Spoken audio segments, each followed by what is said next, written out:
But what I really know is that there's a lot of burned out professionals in the world. People who started a job, got a career based on a whim that they had when they were 20 years old, or because their parents were like, you need to get a job, you need to make money, but they're not happy. Whether they discover it after 1 year, 1 decade, or 30 years later, they just know that there's a calling on their heart to do something more.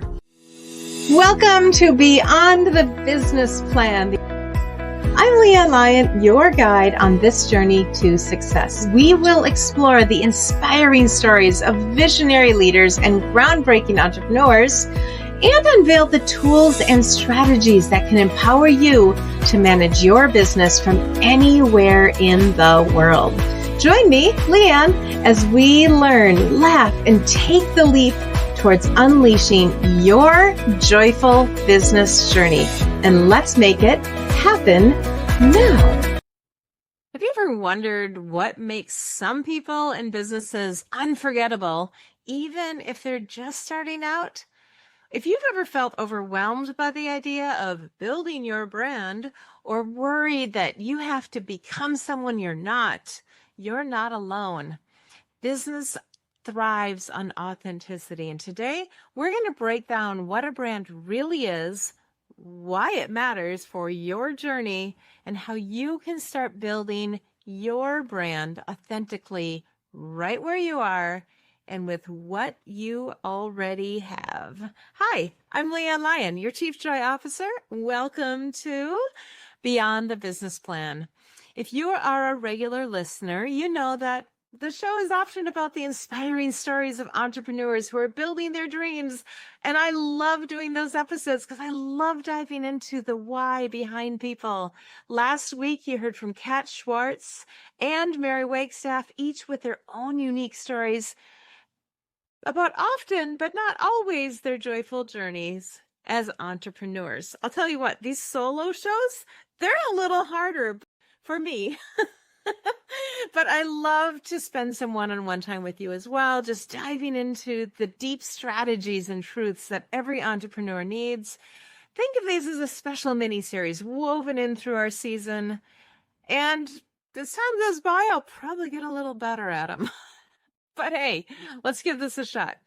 I've done a few before. I'll do a few ahead. We're good. Don't worry. There's another great interview coming your way tomorrow evening with Candy Peterson, a woman who left nursing to nurture nurses, going from burned out professional to superstar entrepreneur. But today, we're going to roll up our sleeves and talk about building your brand with authenticity and joy. But before we dive in, make sure you tap that subscribe button and click the bell so you never miss an episode. So first of all, what is a brand? Jeff Bezos, you may have heard of him. He has this little company called Amazon. Anyway, your brand is what he said, quote, your brand is what people say about you when you're not in the room. Now, what's also interesting about Jeff is he has something in common with Steve Jobs and Mark Zuckerberg, besides being billionaires, and that is that they tend to dress very plain, sometimes actually dressing exactly the same pretty much every day, all day long. You don't know anybody else like that, do you? Oh, wait. Now, if you've been watching several episodes, you'll notice I tend to wear the same thing an awful lot. In fact, I'm going to explain why I do that. I like to dress up as much as anybody, but I also get really tired thinking about it. I really do. It's actually called decision fatigue, and billionaires like Steve Jobs, Mark Zuckerberg, Jeff Bezos combat decision fatigue by reducing that one decision every day. They probably do it in other ways as well, as do I. So not having to decide what to wear every single time I want to record a new episode, I wear the same outfit. So what you wear can become part of your branding. Got it? But here's some other core thoughts about branding. First of all, there is a king in the past who said, there is nothing completely new under the sun. There's nothing new under the sun. And that is true. And yet there has also never been anyone like you. It doesn't matter if you're doing something that other people do. Nobody is doing it like you do it. So your brand, like the quote said, your brand is what people say about you when you're not in the room. And that's always going to be different than what they say about somebody else. Brands are emotional. It's not just how you look or a logo or even what you do. It's how you truly make people feel. And we'll dive into that in a little bit here. It's about the small and the big interactions. It's the clips and it's all the things that can make up your brand. But guess what? Many people get stuck not jumping into the calling of their heart to start a business because, well, I don't know how to build a brand. Don't get stuck there. We're going to talk about that towards the end of today's episode as well. And let's just start out with really where I started thinking more about branding, which is when I got into real estate. So here's some numbers. Lots of people, that's a number. Lots of people have become real estate agents ever, right? And there are a lot of real estate agents even now. When I got my real estate license in 2020, but I also knew that in my own relatively small neighborhood, there were several other real estate agents. And so part of me was concerned, like, how can I become a real estate agent when they're so much more established and they've been around so much longer? And, who am I to step into real estate against all these people? But then I realized there's so many ways to be a real estate agent. In fact, I was part of a group at one point, a networking group, where there were 2 real estate agents in the group, and they worked wonderfully together. One focused exclusively on first-time home buyers. That was who he loved. His heart just beat for them. The other was willing to take on the people who were doing step-up buying. Now, for me, as I dug into it and I thought about who do I want to work with, and this is a big, big, big point for your brand building, and I think for business in general. Who did I want to work with? How about someone like me? Somebody that was in kind of the same stage of life that I was in, somebody who wanted to do kind of the things I wanted to do. I still have that in my business today.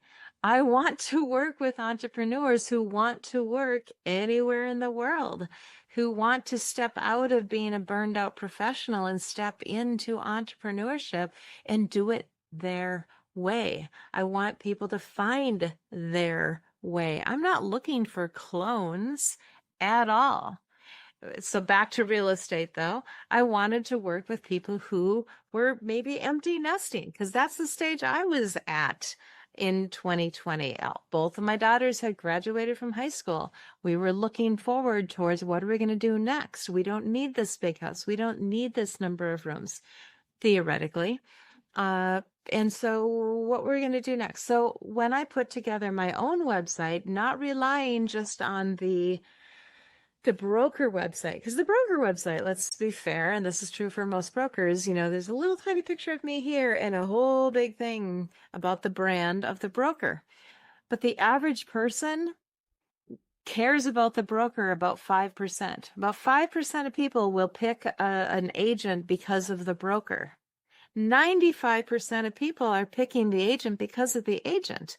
They're either somebody they know or a referral from somebody they know that they've clicked with. Now, when I've sold property in the past, before I was a real estate agent, we would interview several agents. We would tell them, hey, we're going to sell or we're going to buy and we want to find the right fit for us. And we would talk to several until we got that right fit, that we knew that they had the experience we were looking for, that they specialized in the type of real estate that we were looking for, and all those things. So finally, when I realized, look, that's what I wanted people to do with me too. I wanted them to know where my heart was. I wanted them to know that I was the right person for them. But rather than waiting for them to invite me to their homes to have that discussion, I just put that all out there on the website. Here's who I am. Here's who I want to serve. Here's what I stand for. Here's my values. Here's my family. Here's my home. Here's my story. And then allowed that to attract the people that would want to work with me as well. So my choice was to, set up a brand of working with and for people who were maybe selling their big house, going into a smaller home, or, planning to travel, maybe getting out of real estate 100% and just going into even a rental property, but they still needed to sell the home that they had. So that was where I started with real estate. Now, I still have my real estate license. I would love to help you find the best realtor possible in your area, but it's not going to probably be me, because my love is truly helping entrepreneurs, because real estate agency truly is a form of entrepreneurship.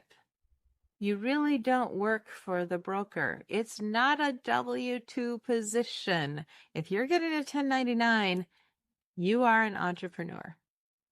So let's move on. Branding in 2025. So all of that, you can put up your website.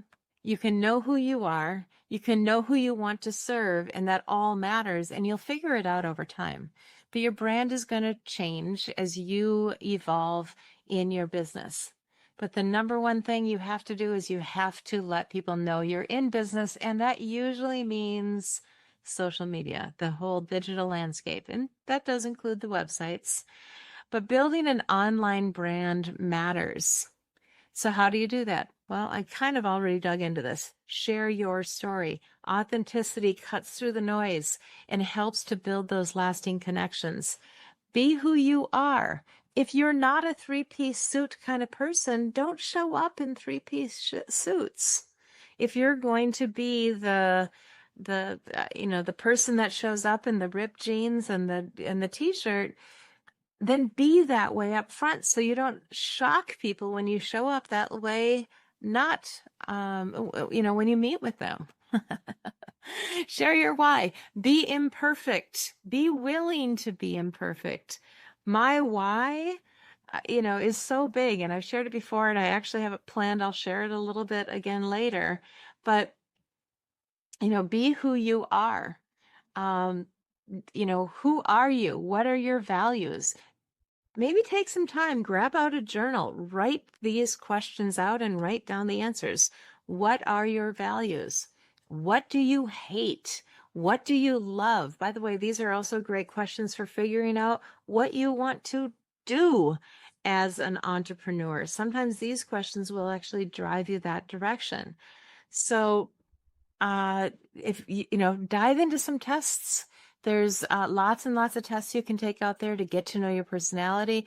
One of the ones I really, really recommend is called the Strengths Finder test, Clifton Strengths Finder. I'm going to share why I recommend that specifically, because when I took the test, I found out that my top 5 strengths were strategic, achiever, intellection, belief, and positivity. And at first I was like, really? Strategic, achiever? And I kind of felt a little offended by those. Intellection, I just didn't understand. It's not about being smart. It's just a different way that my brain works. It's kind of cool, actually. But belief and positivity, I got those. That's all about me, and that is my brand. Strategic and achiever, though, they're my brand too. When you get to know me and you see, I love strategy. I love systems. I always did. Now, you may or may not know if you're new to the show, but I was a teacher. I became a math teacher. That was my story. I was going to be a teacher. That's what I'd wanted to do when I was a kid. That's what I went to college for. I was going to be a teacher. And even when I became a teacher, I taught 7th grade math. I had systems. This is what happened on Monday. This is what happened on Friday. This is what happened if a student missed. This is how I followed up with parents. I had a system for everything. And so if a student missed a day, they knew when they came into class the next time, this is where they went to find out what they'd missed, and this is where they got it. And I had a system. because it's really who I am. I love systems. If you want to do something I'm doing, just ask. I've got a system, and that's part of what I do with Joyminder. I will sell systems. I will sell it as an idea. I will sell it as a template. I will sell it as a coach. I will do it for you, but I've got a system. So if you want to shortcut something that I'm doing, just ask. I've got a system. Strategic achiever, right there, my first two strengths. There's so many other cool strengths. And when you know which ones they are yours, it might clue you into the type of business you want to do and the type of brand that you really create. Belief in positivity, definitely part of my brand. Part of the reason I call my business Joy Minder. Totally. There is another reason as well. I'll get back to that. So all of this to say, your brand is really about you. One more thing I want to say about the Strengths Finder. If you get it, you know what your strength is. Find out what other people's strengths are and work with those people to their strengths and use your strengths to help them as well. Okay. Good news before we take a break. All of this, so much easier to do, so much easier to create a brand today because of one thing with two letters, AI. It's an incredible tool. I do this daily now. I talk to AI. I come up with the ideas. I go back and forth. I don't like this. I like that. No, I want to be more like this. I want to say that. And if you think that these episodes aren't partially a conversation with me and my AI to make sure that I'm hitting my brand, but also sharing my story, you'd be wrong, because it totally has everything to do with that. And when you get the right AI, now many people are afraid of it, but if you get the right AI and you set it up the right way and you understand a few things about AI, you can develop a really, really strong brand much more quickly than you ever thought. Now, when we come back from this break, we're going to talk about more strategies. We're going to talk about leveraging social media, and we're going to talk about a couple of common pitfalls before we end this episode of Beyond the Business Plan. And hey, coffee aficionados and entrepreneurs, LeAnn Lyon here. Are you craving that caffeine kick, but looking for a healthier alternative? Well, 9 years ago, I discovered the ultimate collection of energizing options to fuel your entrepreneurial spirit without the jitters. Discover your next favorite pick-me-up today and keep your business dreams brewing strong. Hear what it did for me by visiting this website, whyIlovemycoffee.com. Yes, that's the URL. whyIlovemycoffee.com, because your peak performance deserves more than just another cup of joe. And we are back. We have been talking about branding and what is branding and why does branding matter and how do you develop a brand? Well, we're going to dive a little bit more into that the second half of this episode, where we're going to talk about strategies for authentic engagement, as well as some pitfalls that you might run into and more. So there we go. My brand, you don't have to be perfect to make it work. If I stumble over my words, I pretty much almost always keep that in the episode, because boy, none of us is perfect. You know, my glasses fall down. How many times have you seen me fix my glasses so far? If you're watching on YouTube, you'll see it a lot. Do I stumble over my words? Yeah. Do I hesitate? Do I get a new idea and take a tangent? I do. But that's also part of my brand. And you know what? I want to work with people that are okay with that they want to work with somebody that's as enthusiastic as I am and can kind of follow what I'm doing. There's so many people out there that will coach you on branding and entrepreneurship. I'm not looking to work with everyone. I'm looking to work with the people that want to work with me. So how do you also create a brand that resonates and gets you so that they want to work with you? Well, know them. Know who it is that you want to serve. And I'm going to share some very authentic stories here. When I started Joyminder, there's actually a really interesting story behind the name Joyminder. But when I restarted Joyminder in 2019, I thought, oh, I'm just going to help people build businesses. That's what I'm going to do, which is a really huge, very obscure, large, it's not a niche, right? I'm going to help people start a business. Okay, great. But it's been over time that I'm like, well, not just any business. If you want to build a franchise, I would encourage you to talk to somebody who knows something about franchises. In fact, I can give you a really great reference to somebody who really deeply understands franchises and will help you build a franchise. If you want to start from scratch and build your pizza brand, your chicken brand, whatever, some sort of a food brand, I'm probably not the person to help you develop a brick and mortar situation, but again, I can probably help direct you to somebody who can. But what I really know is that there's a lot of burned out professionals in the world. People who started a job, got a career based on a whim that they had when they were 20 years old, or because their parents were like, you need to get a job, you need to make money, but they're not happy. Whether they discover it after 1 year, 1 decade, or 30 years later, they just know that there's a calling on their heart to do something more, to do something not just more for the world, but even more for themselves. For many of us, we hit our middle ages. You may or may not recognize that I'm very much right there, especially if you can see me. But you hit a point where you're like, you know what, I need to do a little bit that's going to bring me joy. That I need to live out the calling on my heart. I need to feed into that seed that I know has been planted in me all my life.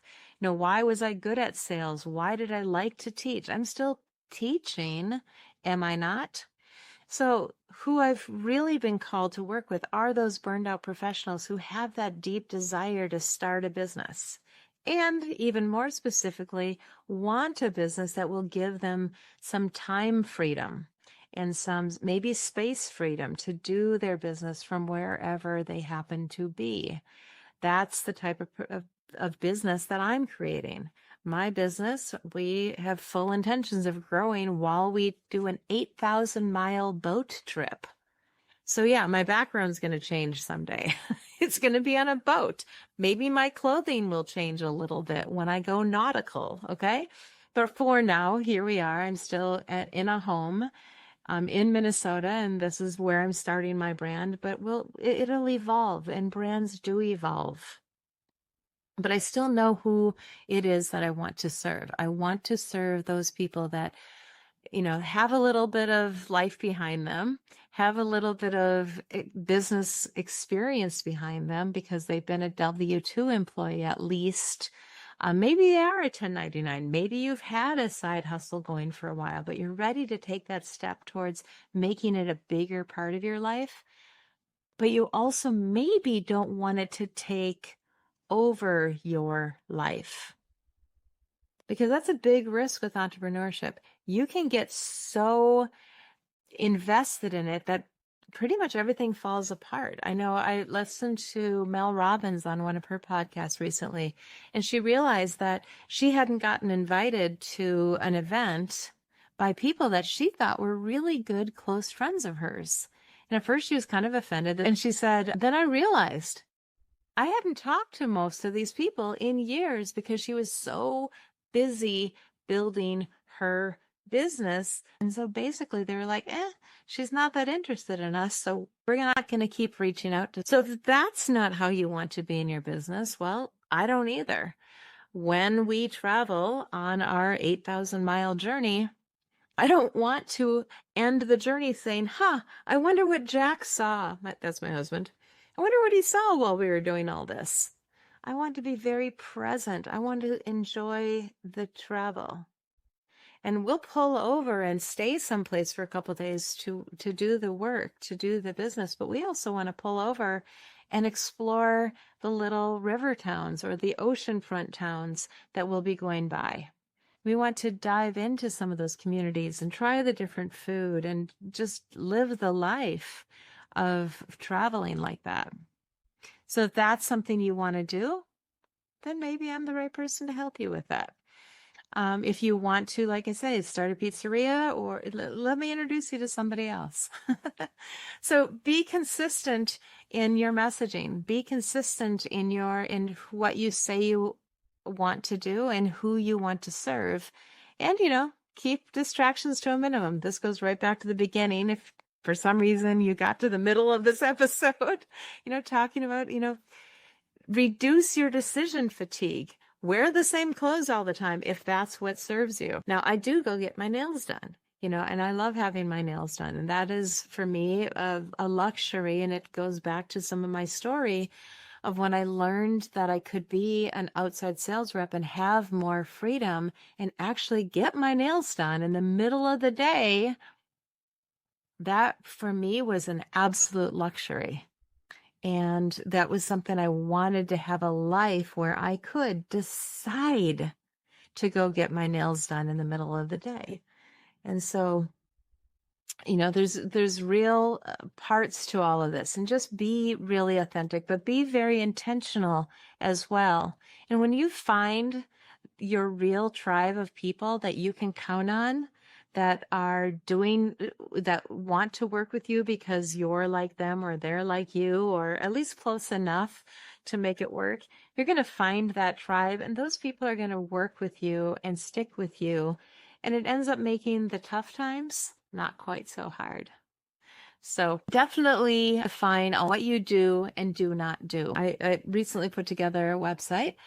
And on that website, it's a handyman website. It said, hey, this is the things we do. And then insurance for the handyman actually said, you can't do these things. And so we made sure to put those on the website. Why bother with people saying, hey, I want you to rebuild my roof, if that's something that he couldn't be insured for? So part of your brand on your website and your social media might be about, what you can do, what you can't do. Yes, I can replace a doorknob. I can hang some mirror, but I can't do an open flame. I can't do a roof rebuild. I can't do anything underwater in that case with that person. So be very, very clear on what you do and you don't do as much as possible. That becomes part of your brand as well. And then when you meet those people that you really love and you really help, make sure you share those stories, share the testimonials, especially when they're close to the ideal client you want to work with. Engage them, have a conversation. Ideally, get some video if you can, but even a written testimonial can help. And so we are getting close to being done with this episode, but I do want to hear from you. And coming up in September, by the way, we're going to run our next Restart Your Business Summit. And if you are restarting, that summit is also for you. So I just want to invite you right here, right now, go and get your free ticket today. You can go to Restart Your Business. You can actually go to LeAnnLyon.com and you'll be able to find a link to the summit. That's probably the easiest thing. LeAnn is spelled LeAnn. Lyon is LYON.com. From there, you can find the way to get your free ticket to the Restart Your Business Summit. And that's where, again, we'll be diving into some very specific things that you need to know, but also developing that tribe of people that you can work with. So I'm going to share another quick story about this. I told you earlier, I'd tell you more about Joyminder. I have always loved quotes and inspiring quotes. And back when I was a teacher, I would put an inspiring quote on the board every day. It wasn't a chalkboard, not quite that old. It was a whiteboard, but I would put up a quote every day. And then one day I thought, this is so much fun. What if the students could see the same quote on multiple boards? like throughout their day. Like if half the classrooms they went into had the same quote on the board, we know that repetition sinks in more. So I started reaching out to the other teachers and I said, hey, would you want me, if I gave you a quote, would you want to put that up on your board? And many of them said yes. And that was the first opt-in for real. This is in the 1990s. Email was new. But even then I knew that we needed to ask permission to send repetitive emails. So teachers would say yes, and then I would send them an email Monday through Friday. I got to school early just to send out an inspiring quote. I've always loved that. And so when I left teaching, I kind of had this idea of creating a website where I would continue to share inspiring quotes. And I called it Joy Minder, your reminder to have joy in your life.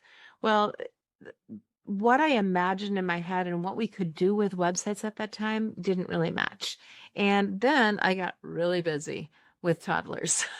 And if you've been a mom or dad, toddlers keep you so busy. So all of my business aspirations kind of fell off for a couple of years.